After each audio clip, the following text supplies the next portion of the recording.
Hey guys, welcome back to my YouTube channel. So this is the part 2 of Judiciary of China.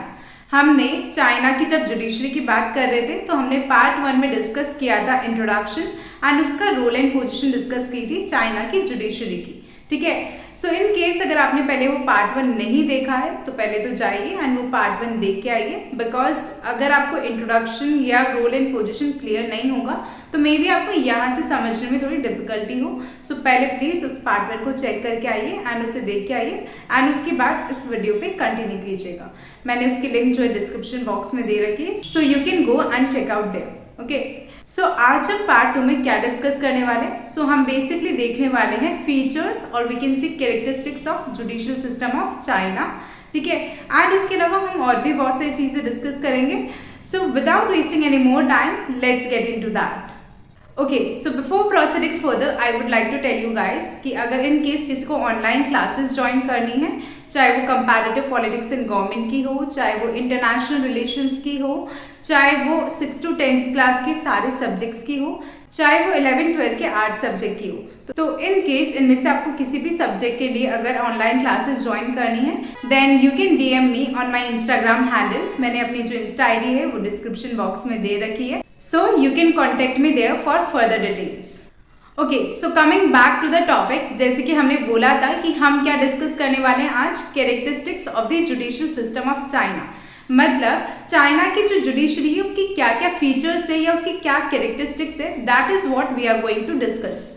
तो यहाँ पर हमारा सबसे first characteristic आता है, दैट इज डेमोक्रेटिक कैरेक्टर. तो जो चाइना की जुडिशरी है उसका नेचर कैसा है, तो हमने बोला कैसे नेचर की है या कैसे कैरेक्टर की है, तो that is of democratic character. अब इसका मतलब क्या है, डेमोक्रेटिक कैरेक्टर का मीन्स है कि चाइना में जितने भी कोर्ट्स है, सबसे हाईएस्ट से लेके अगर मैं सबसे लोवेस्ट कोर्ट की बात करूं तो जितने भी कोर्ट्स है वो सब कैसे हैं, इलेक्टेड है.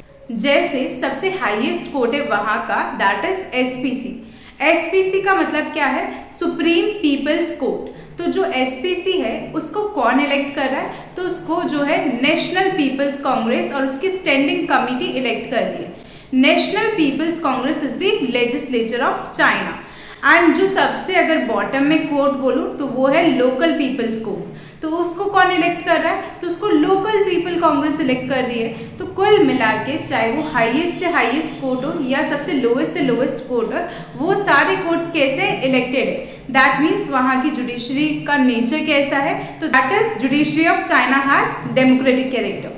सो आई होप आपको ये डेमोक्रेटिक कैरेक्टर वाला फीचर क्लियर हुआ होगा कि जहाँ पे हमने क्या बात करी कि जुडिशरी ऑफ चाइना का नेचर कैसा है, तो दैट इज डेमोक्रेटिक नेचर है. दैट मीन्स वहाँ पे जितने भी कोर्ट्स है वो इलेक्टेड है. नाउ सेकंड हमारा फीचर आता है या सेकंड हमारी कैरेक्टरिस्टिक आती है, that is accountability and recall of जजेस. तो चाइना में कोर्ट्स के अंदर जितने भी जजेस है उनको जिन्होंने भी इलेक्ट करा है, मतलब उनके इलेक्टेड जो भी है वो उनको रिस्पॉन्सिबल और अकाउंटेबल है. दैट मीन्स कभी भी ये वर्ड आ जाए कि किसी को अकाउंटेबल होना, किसी को रिस्पॉन्सिबल होना या आंसरेबल होना, उसका मतलब क्या होता है वो पहले चीज समझ लो, फिर उसके बाद हम इससे रिलेट करते हैं. नाउ यहाँ पे रिस्पॉन्सिबल होना, अकाउंटेबल होना या आंसरेबल होने का मतलब ये होता है, सपोज करो अगर मैंने कोई भी स्टेप लिया तो मेरे को जिसने भी इलेक्ट किया है तो यहाँ पर मेरे को मेरे एक्शन के लिए उनको जवाब देना पड़ेगा. मतलब मैं मेरी मनमर्जी नहीं चला सकती, मेरे को जिसने भी इलेक्ट करा है तो उसको मेरे को आंसर करना पड़ेगा. एंड जिसने भी इलेक्ट करा है उसके पास ये राइट है कि वो क्वेश्चन कर सके मेरे किसी भी एक्शन के ऊपर. दैट मीन्स अगर मैंने कोई एक्शन लिया है, कोई स्टेप लिया है, तो उनके पास ये राइट होता है कि वो पूछ सकते हैं कि आपने ऐसे स्टेप क्यों लिया, आपने ये एक्शन क्यों लिया, और मेरे को फिर उनको आंसर भी करना पड़ेगा. That means I am answerable to them. तो यहाँ पे भी यही सेम चीज बोली गई है कि जो जजेस होते हैं वो आंसरेबल होते हैं या अकाउंटेबल होते हैं, किसको, अपने इलेक्टर्स को. तो वो चीज यहाँ पर बोली गई है. तो अब अगर जो जज है वो लॉ से डेविएट कर जाता है तो उसके इलेक्टर्स उसे रिकॉल भी कर सकते हैं. अब रिकॉल का मतलब क्या है, रिकॉल फिर से मैंने बता रखा है आपको बहुत बार कि ये डायरेक्ट डेमोक्रेसी का टूल है. ठीक है. रिकॉल करना मतलब कि जज का जो ऑफिशियल टर्म है, ऑफिशियल टेन्योर है, वो एंड होने से पहले ही उन्हें रिमूव कर देना बाय देयर इलेक्टर्स. कि इलेक्टर्स उनको उनका टेन्योर कंप्लीट होने से पहले ही रिमूव कर देते हैं, तो उसको अपन ने क्या बोला, रिकॉल करना. तो इस चीज से क्या होता है, पब्लिक के पास ये कंट्रोल आता है कि वो जस्टिस के एडमिनिस्ट्रेशन पे कहीं ना कहीं कंट्रोल रख सकती है, कहीं ना कहीं उसके पास, पब्लिक के पास पावर आती है। तो ये चीज हमने यहाँ पर देखी। तो आई होप आपको ये चीज समझ में आई होगी। अकाउंटेबिलिटी एंड रिकॉल ऑफ जजेस, दैट मीन्स अगर जजेस कोई भी स्टेप ले रहे हैं तो किसको आंसरेबल है, टू देयर इलेक्टर्स। उसके अलावा इलेक्टर्स चाहे तो जजेस को उनका टेन्योर कंप्लीट होने से पहले भी रिमूव कर सकते हैं, एंड उसको हम बोलते हैं रिकॉल। ठीक है, कि रिकॉल करना। ठीक है, वो चीज हमने बोली। और इससे क्या आता है, पब्लिक के पास कंट्रोल आता है किस चीज के ऊपर, जस्टिस के एडमिनिस्ट्रेशन के ऊपर, कि सबको न्याय मिल रहा है क्या या नहीं मिल रहा। तो वो चीज का कंट्रोल किसके पास आता है, कहीं ना कहीं पब्लिक के पास आता है, पब्लिक के पास थोड़ी बहुत पावर आती है। तो वो चीज हमने यहाँ पर बोली। तो नेक्स्ट हमारा फीचर आता है, that is a simple judicial procedure. क्योंकि चाइनीज जुडिशियल प्रोसीजर कैसा है, बहुत ही सिंपल प्रोसीजर है। ठीक है, यहाँ पर जो जजेस होते हैं, अभी हमने देखा कि वो इलेक्टेड होते हैं एंड रिस्पॉन्सिबल होते हैं टू द इलेक्टर्स। तो इसलिए लोगों को कॉन्फिडेंस होता है किसके अंदर, कोर्ट्स के अंदर, एंड उनको पता है कि जो ट्रायल है केसेस की वो डिले नहीं होंगी। एंड ये कॉन्फिडेंस लोगों को क्यों आता है, बिकॉज जो जजेस है वो इलेक्टेड है एंड रिस्पॉन्सिबल है टू देयर इलेक्टर्स। तो दैट्स व्हाई। नाउ नेक्स्ट हमारा फीचर आता है, right of the accuse to defence. Accuse मतलब होता है कि जिसपे इल्जाम लगाया गया है, तो जिसपे भी इल्जाम लगाया गया है, जिसको भी दोषी ठहराया गया है, उसके पास एक राइट है अपने आप को डिफेंड करने का, अपने आप को प्रोटेक्ट करने का, कि वो अपनी सफाई पेश कर सके, मतलब वो अपने आप को जस्टिफाई कर सके, मतलब वो अपने आप को डिफेंड कर सके। ठीक है, तो यहाँ पे हमने क्या बोला, अक्यूज्ड के पास, मतलब जिस पे इल्जाम लगाया गया उसके पास एक राइट है अपने आप को डिफेंड करने का। तो ये जो राइट है ये किसने दिया है, ये चाइना की कॉन्स्टिट्यूशन ने गारंटी किया है। तो वो चीज हमने बोली कि अगर आप पे किसी ने इल्जाम लगाया है तो आप अपने आप को डिफेंड कर सकते हो। ठीक है, बट जो तरीके हैं इस राइट को एक्सरसाइज करने के लिए वो रेगुलेट किए जाते हैं in detail by the legislation on criminal court procedure. तो वो चीज हमने यहाँ पे देखी। तो हमने क्या बोला कि अक्यूज के पास ये राइट है अपने आप को डिफेंड करने का। तो वो चीज हमने यहाँ पे बोली। ओके, नाउ नेक्स्ट फीचर आता है हमारा, absence of judicial review of legislation. तो चाइनीज की जुडिशरी का सबसे इंपॉर्टेंट फीचर ये है कि जो सुप्रीम पीपल्स कोर्ट है, दैट मीन्स जो कि हाईएस्ट कोर्ट है, उसके पास कोई भी पावर नहीं है लॉ को इंटरप्रेट करने की। लॉ को इंटरप्रेट करना मतलब कि जो भी कानून लिखा है उसका मतलब निकालना। तो ऐसी कोई भी पावर किसके पास नहीं है, जुडिशरी के पास नहीं है। चाइना की जुडिशरी के पास ऐसी पावर नहीं है। ठीक है, बट ये जो लॉ को इंटरप्रेट करने की पावर है वो किसको दे रखी है, वो एनपीसी की स्टैंडिंग कमेटी को दे रखी है। NPC is the National People's Congress which is the legislature of China. ठीक है, तो उस एनपीसी की स्टैंडिंग कमेटी को जो जुडिशियल रिव्यू की पावर है वो दे रखी है। हालांकि यहाँ पे SPC, that means Supreme People's Court के पास ऐसी कोई भी जुडिशियल रिव्यू की पावर नहीं है। ओके, सो आई होप आपको यहाँ तक फीचर्स क्लियर हुए होंगे कि क्या फीचर्स थे या क्या कैरेक्टरिस्टिक्स थी of the judicial system of China.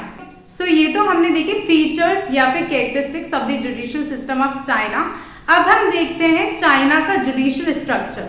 तो अगर मैं जुडिशियल स्ट्रक्चर की बात करूं चाइना के अंदर, तो वो किस शेप में है, पिरामिडिकल शेप में है, मतलब एक काइंड ऑफ ट्राइंगुलर शेप में है, एक पिरामिड के शेप में है, जहां पर जो सुप्रीम पीपल्स कोर्ट है वो सबसे अपेक्स पे है। अपेक्स पे है मतलब सबसे टॉप पे है, एंड जो प्राइमरी कोर्ट्स है वो सबसे बेस पे है, मतलब सबसे नीचे है।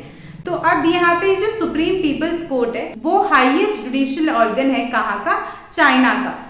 तो अब जो सुप्रीम पीपल्स कोर्ट है वो चाइना का क्या है, हाईएस्ट जुडिशियल ऑर्गन है। वो जो सुप्रीम पीपल्स कोर्ट है वो स्टेटस वाइज किससे सिमिलर है, तो इंडिया के सुप्रीम कोर्ट से सिमिलर है। हालांकि ऑर्गेनाइजेशन में या अथॉरिटी में बहुत डिफरेंट है, बट अगर हम स्टेटस की बात करें तो सुप्रीम पीपल कोर्ट जो कि इंडिया के अंदर है उससे बहुत कुछ सिमिलर है, Supreme People's Court of China. तो वो चीज हमने यहाँ पर बोली।